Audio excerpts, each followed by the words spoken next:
Ya, pertama saya kira saya senang sekali. Saya baru lihat-lihat baca apa yang saya kira disusun oleh BG, dan saya kira ini sumbangan penting saya kira bukan hanya buat generasi teman-teman yang sekarang, tapi juga buat generasi kita. Karena kalau kita baca ya kita kayak diingatkan gitu atas mungkin perbedaan pemikiran pada zaman itu, buku-buku yang pernah kita baca, ada banyak catatan pustaka di situ dan seterusnya, dan juga mengingatkan tentang ya perjalanan sejarah bangsa ini dari sejak sebelum merdeka dan sekarang. Saya sendiri mungkin akan mengawali terkait manifesto, karena manifesto sebenarnya kan saya tadi cek di online, Google, ternyata juga teman-teman sudah menghapus, artinya gampang untuk membacanya, dan tadi saya mencoba membacanya sejak untuk itu tingkat ingatan. Akhirnya dibaca lagi. Ya, setelah sekian lama. Dalam satu itu masih jadi kan ada beberapa kata kunci saya kira ya kalau dari manifesto kawan-kawan itu. Satu memang relasi yang timpang, ya kan, ketertindasan antara yang tertindas dan yang tertindas, gitu. Jadi kata kuncinya ketertindasan sama pembebasan. Yang kedua soal ideologisasi. Ada di ideologisasi yang diartikan juga sebagai pembodohan dalam tanda kutip. Kemudian di manifesto itu kita menekankan pentingnya sebenarnya rakyat itu kenal ideologi, artinya cara berpikir kritis dan punya cara pandang atas dunia tempat dia hidup. Nah di situ, jadi memang di manifesto itu ditekankan ya penting bagaimana ideologi ini dicampurkan dengan rakyat, dan teman-teman itu berarti justru cara mencerdaskan rakyat ya dengan ideologi, bukan dalam arti ideologisasi ideologi tertutup, tapi bahwa masyarakat punya cara baca atas dunia. Jadi gambar besar dunia itu ngerti, karena kan sebagian besar orang itu nggak ngerti gambar besar dunia, cara kerja dunia, cara kerja uang dan alat mesin produksi dan seterusnya. Nah, jadi kita komitmen bekerja di situ yang dituntut dengan kredo mendidik rakyat dengan pergerakan, mendidik penguasa dengan perlawanan. Artinya memang tugas utamanya dari seluruh penjelasan manifesto itu yang mendidik rakyat dengan pergerakan, memperkenalkan mereka dengan ideologi dan karakter kecerdasan negara menjadi penindas. Kita harus mendidik penguasa dengan perlawanan. Nah itu pada dasarnya semangat yang ada di manifesto kita yang harus kita akui sangat dipengaruhi saya kira bacaan buku pada saat itu yang sangat Marxian. Saya kira term-term Marxian kita mudah ditemukan, ini term-term yang lain lebih sulit ditemukan. Nah di situ sampai hari ini saya kira kita bisa membaca dunia dengan semangat itu. Ketertindasan jawabannya adalah liberasi pembebasan, gitu kan? Pembodohan, ya tidak pencerdasan, bukan hanya workshop pelatihan tapi juga pengorganisasian, karena akhirnya kita didiskusikan yang memang pentingnya gerakan massa, nggak bisa sendiri-sendiri. Nah kemudian organisasi sendiri juga perlu terlibat, maka bukan bahwa kita selalu salah satu dalam programnya kan ada harus pernah miskin mengorganisir masyarakat menjadi rakyat dari pergerakan itu. Kita punya bacaan yang saya kira sangat Marxian di situ, tetapi pada dasarnya siang ini kan masih sangat relevan dengan dunia hari ini. Tetapi juga ada perubahan-perubahan yang saya kira sangat signifikan kalau kita baca perkembangan hari ini. Saya kira Pak Diki mungkin di bagian-bagian belakang juga ini ya berbicara gitu, menyusun apa yang perlu mungkin dipelajari terkait Indonesia pasca reformasi, mungkin zaman yang terakhir. Ada beberapa tantangan atensi yang saya kira hari ini memang, misalnya apakah modus penindasan pada zaman dulu dan zaman sekarang itu masih sama? Kan sudah berbeda banget. Kita menyaksikan kapitalisme sudah berbeda banget. Bahkan isu-isu soal dominasi negara maju, negara berkembang, gitu kan?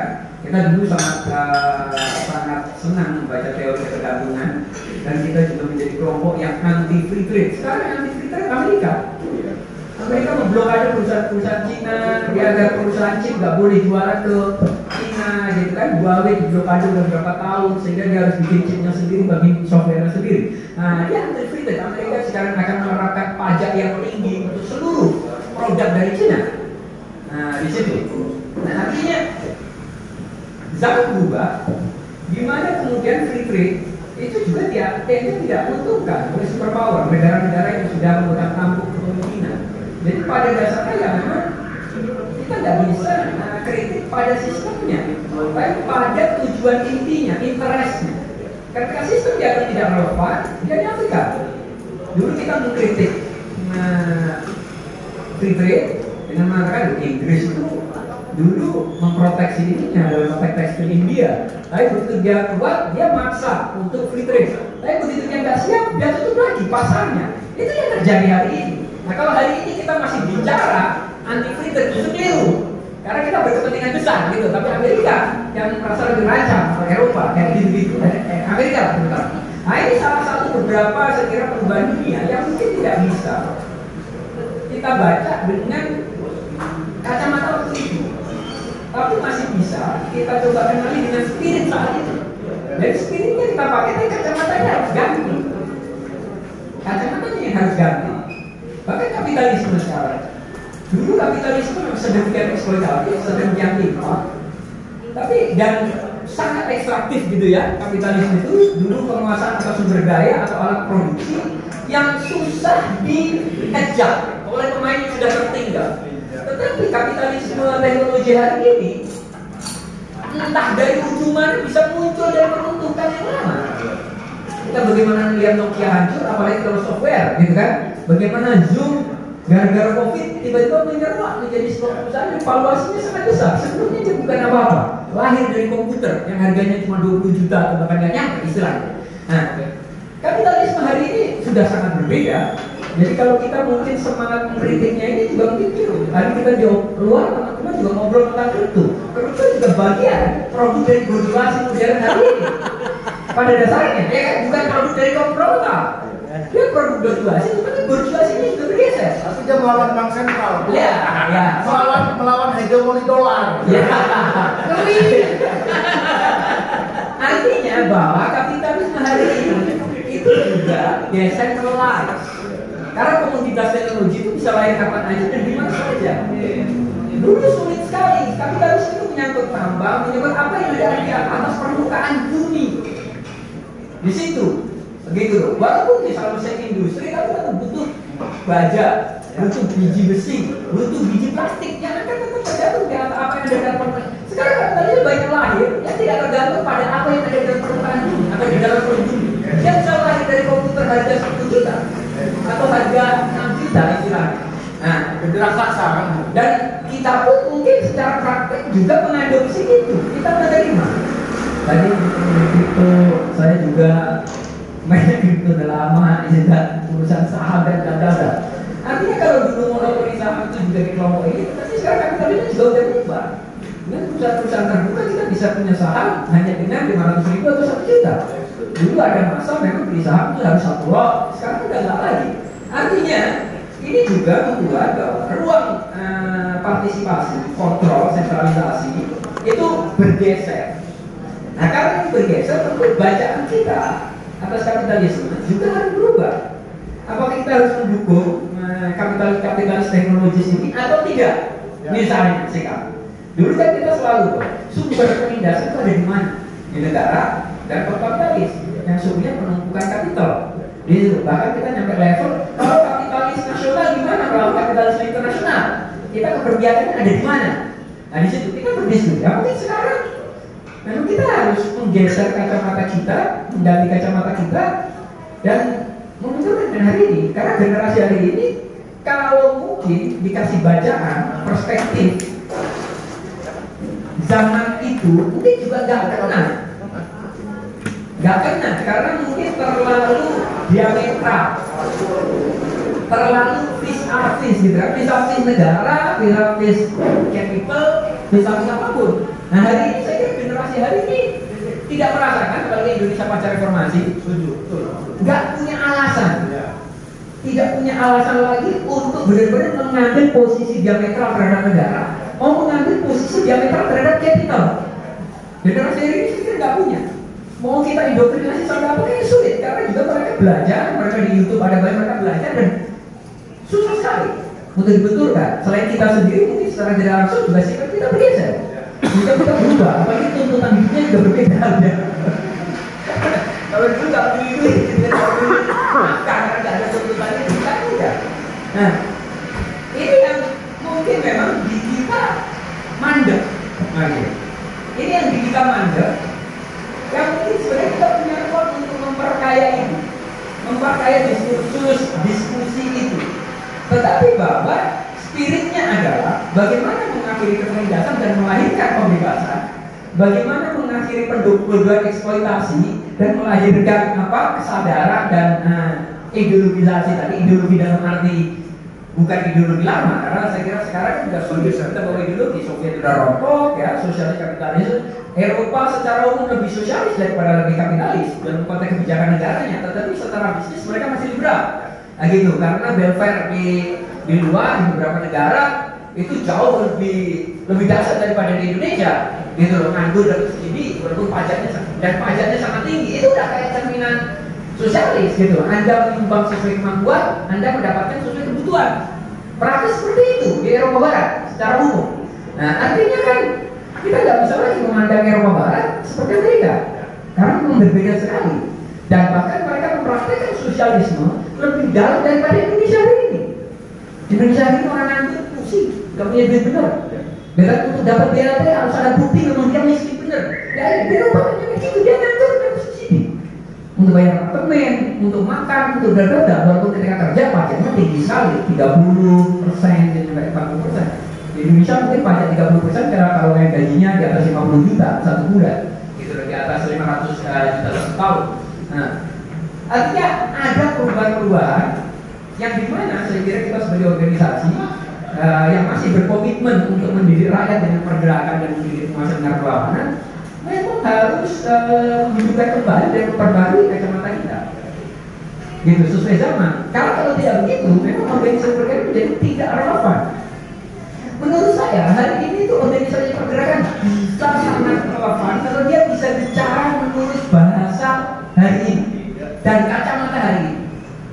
Saya terus terang agak takjub sama anak-anak muda, teman-teman yang bikin Malaka Project.